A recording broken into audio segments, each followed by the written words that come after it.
been said that breakfast is the most important meal of the day. In fact, nutritionist Adele Davis said in the 1960s we should eat breakfast like a king, lunch like a prince, and dinner like a pauper. What she was saying is that breakfast is so important in setting you up for the day and giving you the energy and strength for all that lies ahead. We should have a good breakfast. We should eat like a king.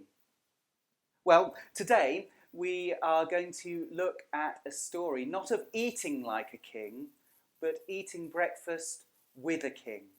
As 7 of the disciples meet with Jesus, who says to them, "Come and have breakfast." And that invitation to come and have breakfast is one that wasn't just for those disciples, but for us as well. Today we are going to think a little bit about what it might mean to come and have breakfast with Jesus. My name is Mark Fairweather-Tall, and I share this message on behalf of South Wales Baptist Association.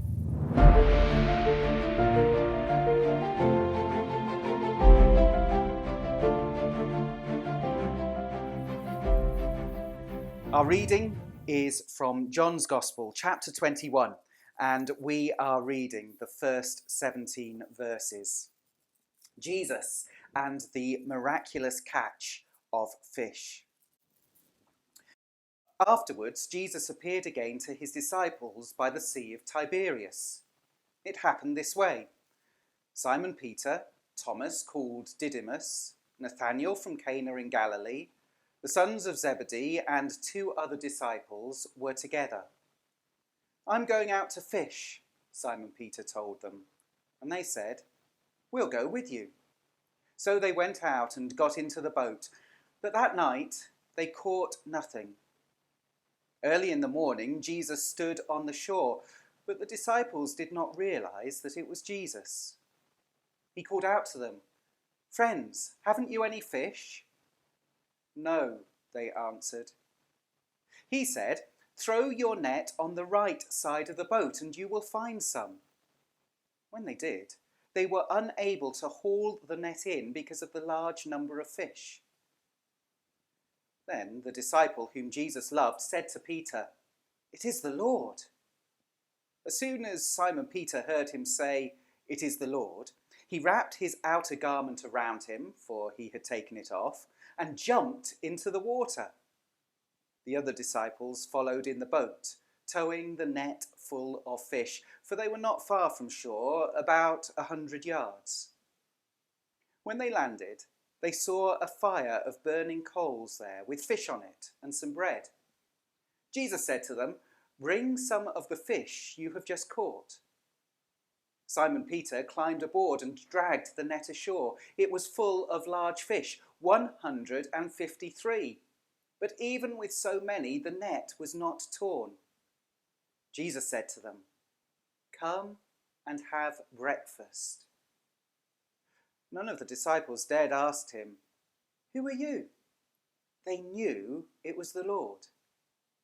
Jesus came, took the bread and gave it to them, and did the same with the fish.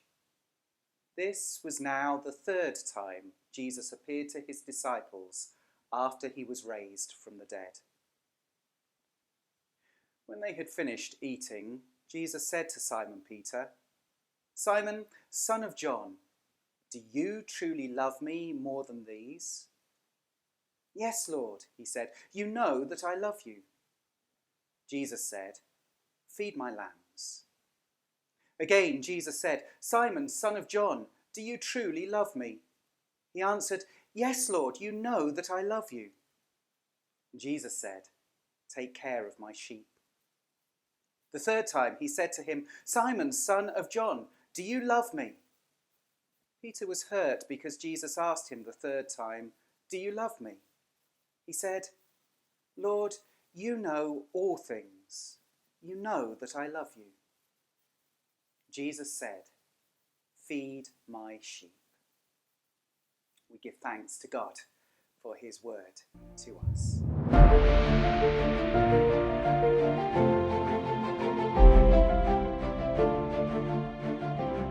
few weeks ago, I saw a headline in a newspaper that read, "Walker stunned to see ship hovering high above the sea."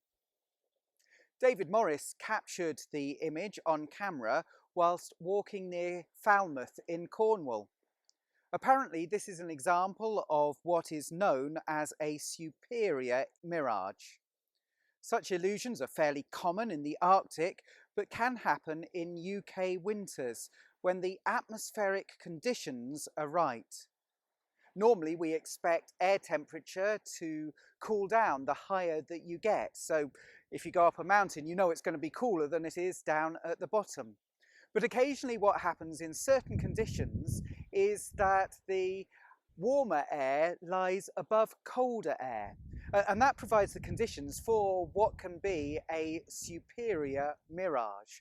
You see something, can I believe my eyes? The answer is no, the ship wasn't in the air. As we look at this story today, we are seeing, in effect, the reverse of that, because the people are on the boat, the disciples are on the boat, and they have to ask, can I believe my eyes? Can I believe my eyes about the catch that we've got? And as I look to the shore, can I believe that it really is Jesus? And the answer is a resounding yes.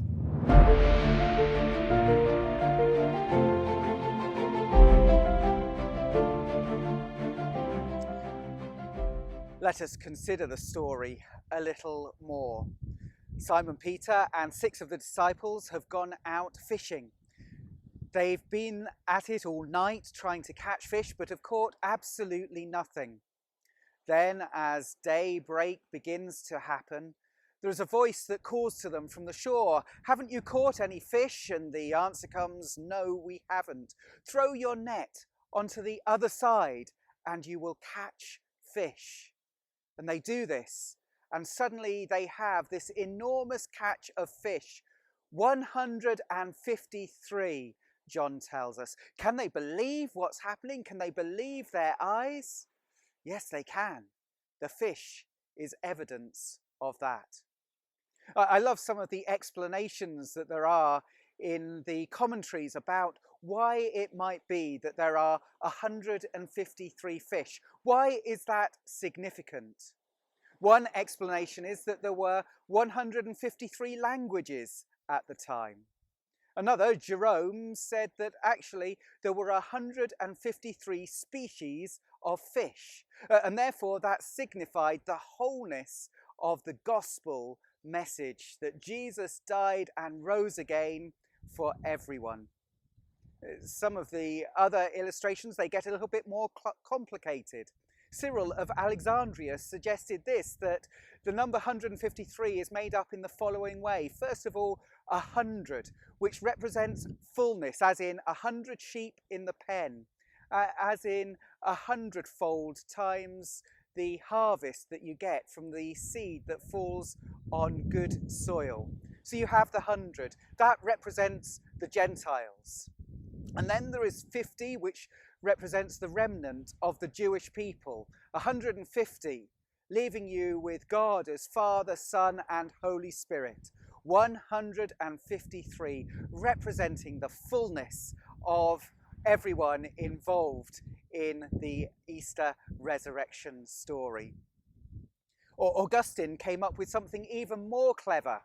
He said that actually there are 10 commandments and 7 gifts of the Spirit. And would you believe it, if you add 1 plus 2 plus 3 plus 4 all the way up to 17, guess what you get?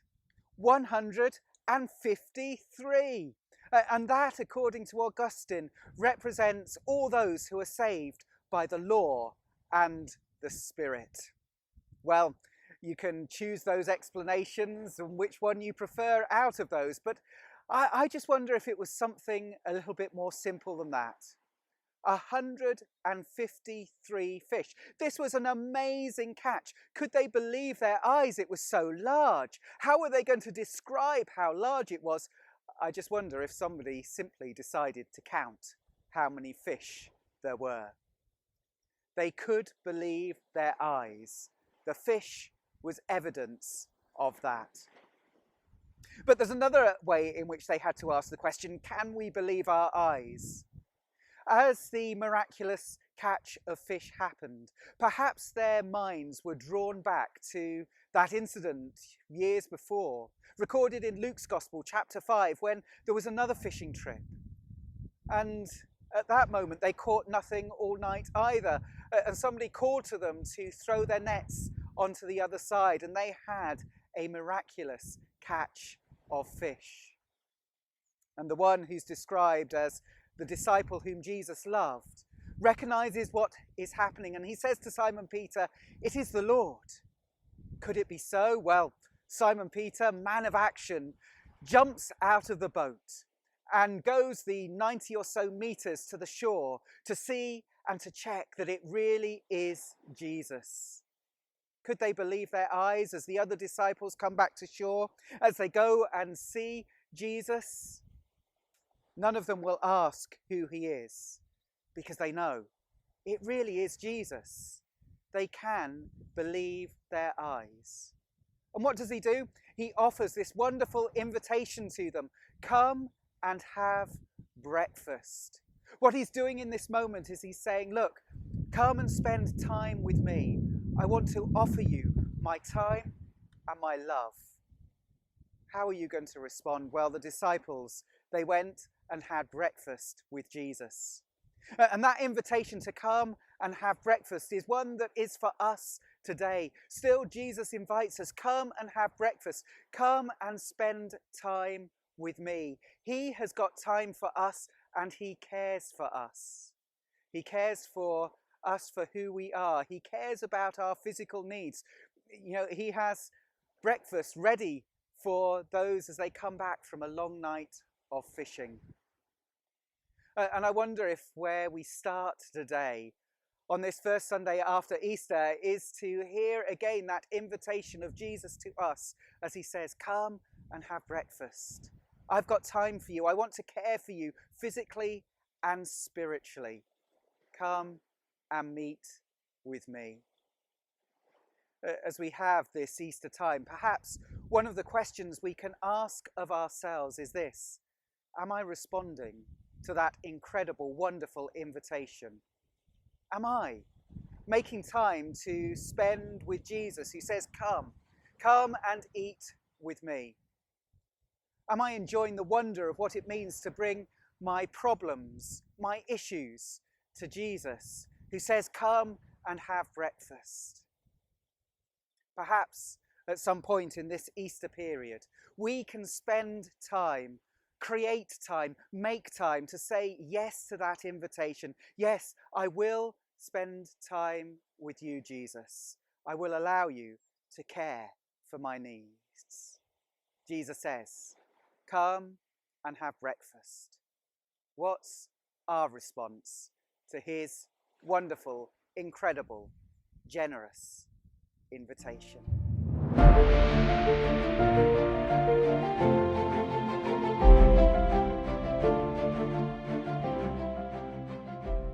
Well, when I was growing up, I spent a couple of years living in Cardiff.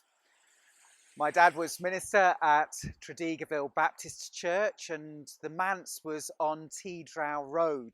And I do like to be able to go and reminisce sometimes at places where I have lived before, which I remember from my past. So here we are outside number 57 T-Drow Road, where I spent a couple of years growing up.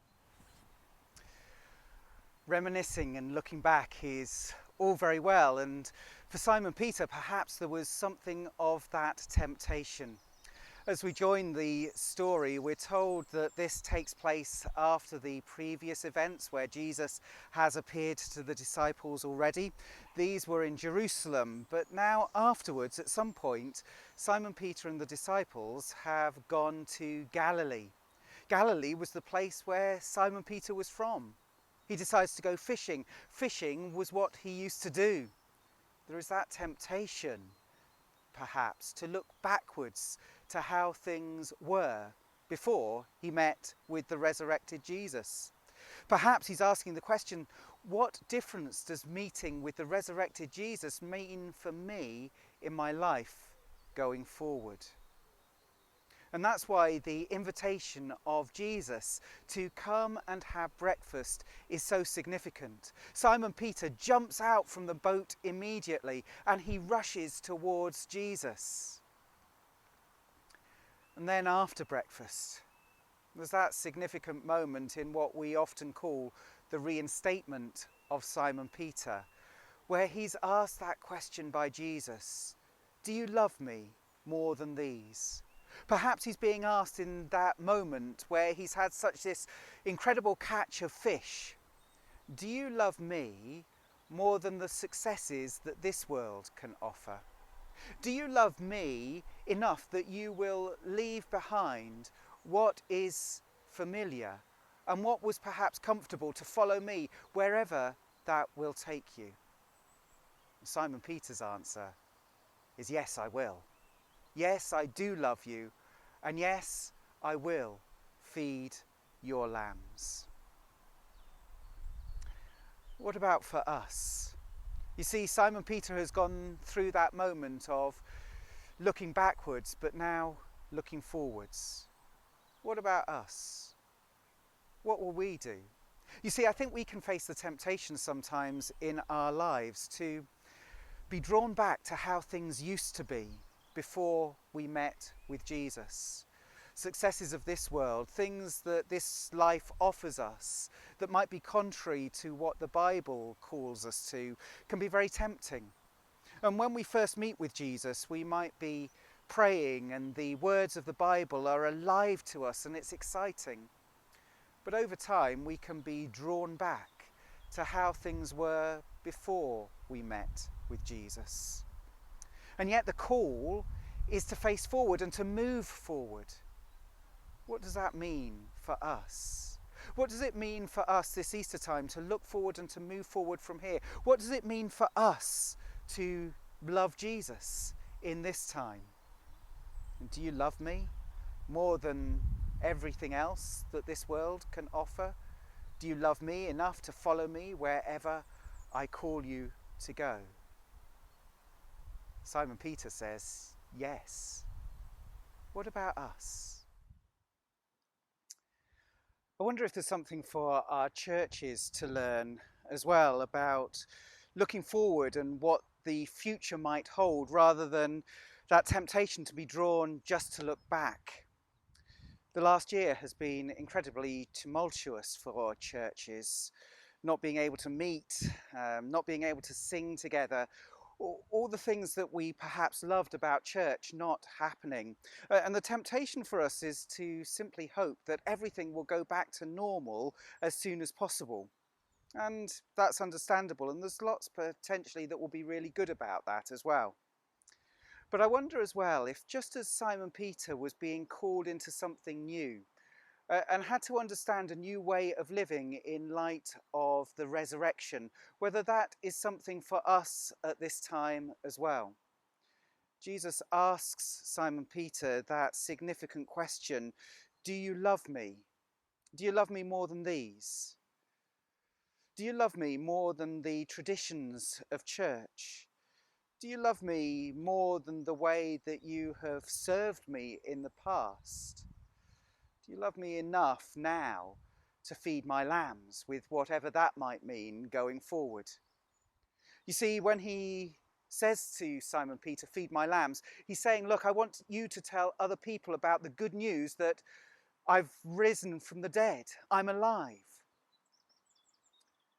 That's the same gospel message that we give today. But the way we do it may be different from the way that we used to do it. The way that we do church so that others may come to know Jesus might need to be different. Do you love me enough to allow your church traditions to change? Do you love me enough that you will follow me even if things don't go back to the way that they used to be, much though you might want it to be so? Do you love me? Simon Peter was willing to give his life in a very different way to move forward with Jesus because he wanted to follow the call. That challenge is for you and me as well. What's our answer going to be? Both as individuals and also as a church.